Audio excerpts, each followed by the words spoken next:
भूल भुलैया हवेली गांव के बाहर एक पुरानी और सुनसान हवेली थी, जिसे लोग भूल भुलैया हवेली कहते थे। कहा जाता था कि जो भी उसमें जाता, वह कभी लौट कर नहीं आता। हवेली की दीवारें टूटी हुई थीं और उस पर बेलों ने कब्जा कर लिया था। लेकिन उसकी खामोशी के पीछे एक डरावनी कहानी छिपी थी। रात का समय, आकाश में चांद पूरा था और उसकी रोशनी हवेली के दरवाजे पर गिर रही थी। गांव का एक लड़का, अर्जुन, दोस्तों से हिम्मत की बात करते करते खुद हवेली के अंदर जाने को तैयार हो गया। अर्जुन के अंदर जाने के बाद दोस्तों ने दरवाजा बंद कर दिया। अंदर घुसते ही अर्जुन को ठंडा महसूस हुआ। चारों ओर धूल और अजीब गंध थी। दीवारों पर पुराने चित्र थे, जिनकी आंखें उसे घूर रही थीं।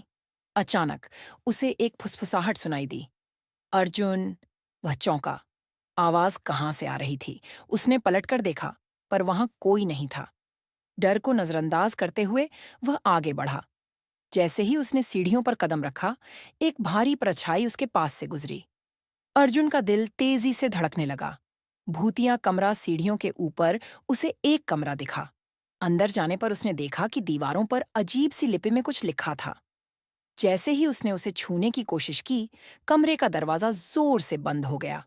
अर्जुन ने चीखने की कोशिश की, लेकिन उसकी आवाज बाहर नहीं पहुंची। कमरे के बीच में एक लकड़ी की पुरानी कुर्सी थी और उस पर एक महिला का धुंधला अक्स बैठा था। उसका चेहरा आधा जला हुआ था और उसकी आंखें अर्जुन पर जमी थीं। महिला ने धीरे धीरे कहा, तुम यहाँ क्यों आए हो? मेरी शांति भंग करने का अंजाम जानते हो? अर्जुन का पूरा शरीर कांपने लगा। उसने दरवाजा खोलने की कोशिश की, लेकिन वह नहीं खुला। अचानक महिला का अक्स हवा में घुल गया और कमरे में अंधेरा छा गया। अर्जुन ने महसूस किया कि उसके गले में किसी ने रस्सी बांध दी है। सुबह का समय अर्जुन का शव हवेली के बाहर पेड़ से लटका हुआ मिला। उसकी आंखें खुली थीं, जैसे वह किसी अदृश्य डर को देख रहा हो। गांव वालों ने उसे देखकर एक बार फिर तय कर लिया कि भूल भुलैया हवेली के पास कोई नहीं जाएगा। लेकिन हवेली की खिड़कियों से अब भी रात को एक जली हुई महिला का अक्स झांकता दिखता है। अंत